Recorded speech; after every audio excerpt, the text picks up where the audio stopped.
Hi everyone, this lesson is a continuation in the series on networks. Now today we're going to be looking at a directed network or a directed graph, sometimes called a digraph. Now you can tell these because there are arrows on each of the edges here indicating that the information or whatever flows through the network in a certain direction. Now we have here a situation where everything seems to be flowing from vertex S. So the arrows from S are all away. S is the source. And we usually designate the source with S, and everything seems to be flowing towards T. So T is called the sink. And once again, T is traditionally what's the letter used to designate the sink. So let's take a look at this. The flow capacity of each of these edges is listed on the edges.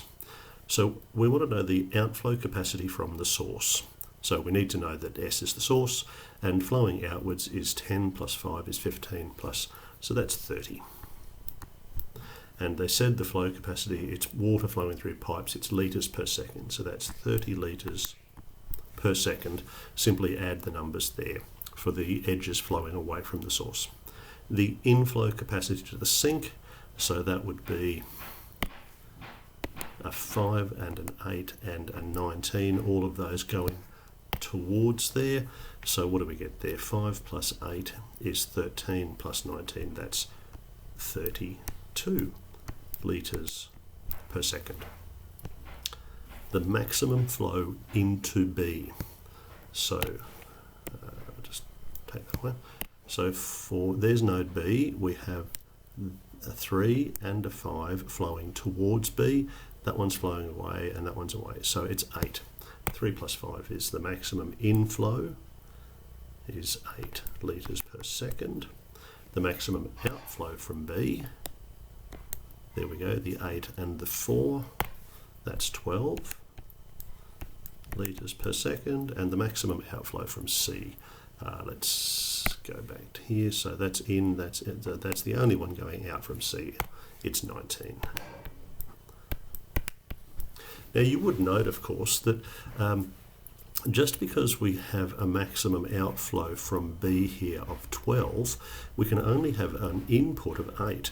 So you couldn't suddenly have 8 litres per second going into vertex B and then magically there's extra capacity coming out. So the inputs and the outputs, if they don't match, these numbers represent the maximum flow that each of these edges could hold. They could be carrying less. Don't forget, those numbers represent the maximum, but anything less is also acceptable. Let's try this one. This is a network carrying pipes. There's no limit on the amount that can come out of the supply. The edges have a limit, but the supply is unlimited. And there is no limit on the, well, I suppose there is a limit to how much the sink can take there. So the capacity of each is in litres per minute, show the flow through the network. Now these ones we more or less go by trial and error.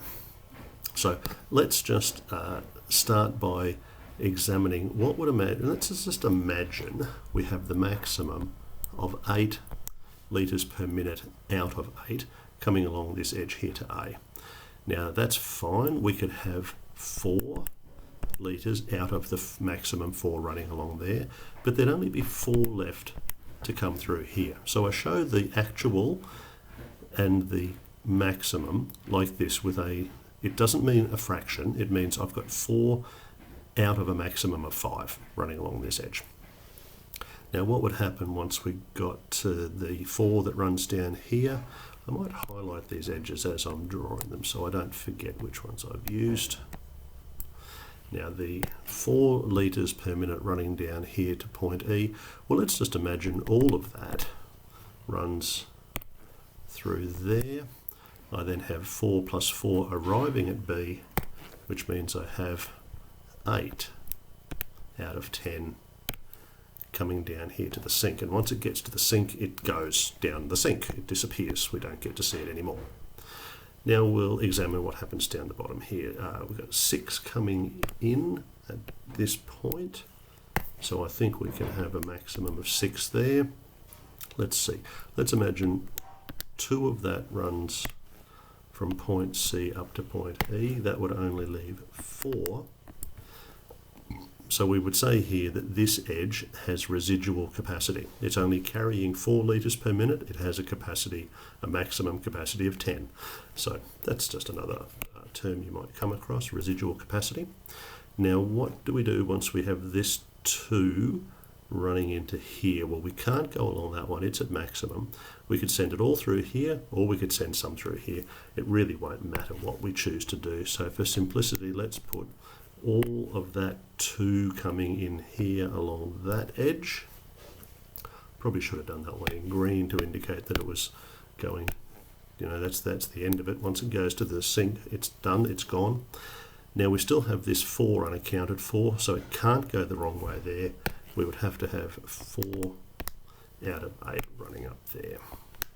And that represents one of the possible solutions for how this is flowing through the network. Now we have a total outflow here from the source of 8 plus 16. So this is from the source out. We've got 8 and 6, that's 14 litres per minute. Let's have a look over here at the sink, and let's have a look at what's flowing into the sink. We've got 8 plus 2 is 10 plus 4 is 14 litres per minute. Now those numbers have to match, because you can't have extra things appearing out of nowhere at these intermediate vertices, and you can't have water disappearing somewhere either. So is this the only way we could have drawn this? Not at all.